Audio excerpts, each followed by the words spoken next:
Welcome to Session 2. After getting to know some basic steps to do analysis on pop culture text in Session 1, in Session 2, we will get to know more theoretical notions and tools to analyze movies. Such key notions and theoretical tools can be summarized into 4 strands. 1. Saussure and structuralist linguistics. 2. Neoliberalism. 3. Discursive construction of self and other and cultural neocolonialism. 4. Positioning theory.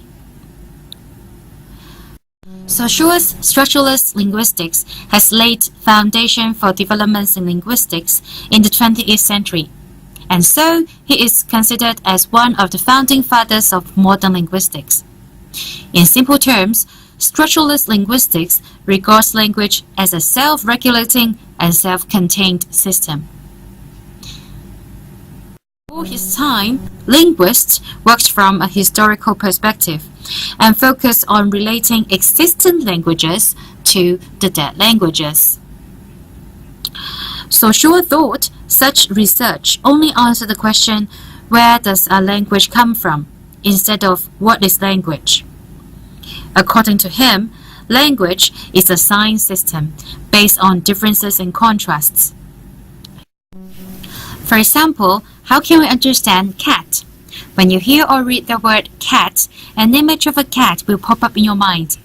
The sound or the combination of letters CAT is the signifier, that is, the symbol to express the idea, and the image of a cat is the signified.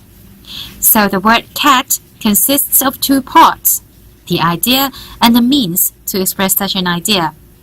When we break down a word into such 2 parts, we are denotating the word or the sign.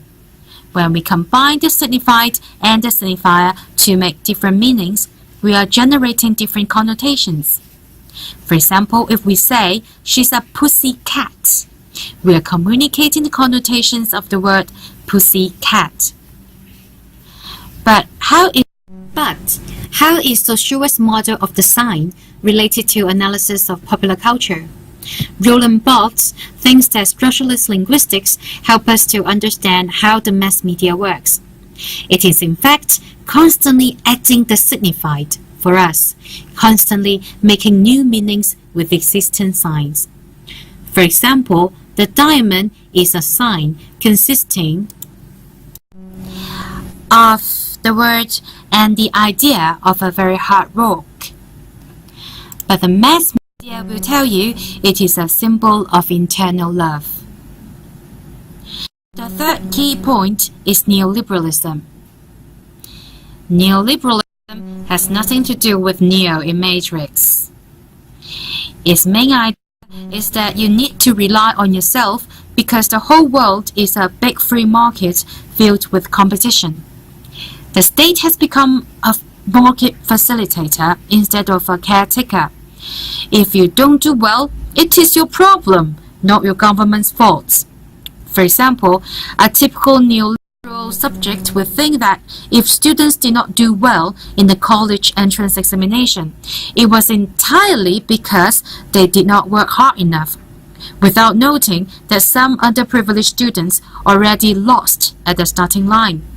Their parents could not give as many resources as other more affluent parents, or the students did not know how to carry themselves properly during the examination. Other than that, we will also talk about the hierarchical structure of sentiment regarding the cultural self and other. In 2012, a 17-year-old secondary school student from Anhui, mainland China, was so desperate to buy an iPad and iPhone that he sold his kidney for just over 20,000 renminbi in the black market. He suffered from renal deficiency after the surgery. One motivation behind his very strong desire for Apple products may be the complex of cultural neocolonialism, according to which the Western brand name is considered as absolutely more advanced, more progressive than non-Western brand names. You may refer to the PowerPoint slides for more explanations on the discursive construction of self and other, and effects of such a dominant structure on subjectivity. Finally, we will learn about positioning theory. It is a framework to understand construction of identity in narratives and conversations. It has three elements, that is, storylines, moral orders, and positioning and emotional commitments to the positions. Narratives and conversations are not politically neutral. They often embed certain values by attaching different roles and attributes to conversation participants or characters in the narratives.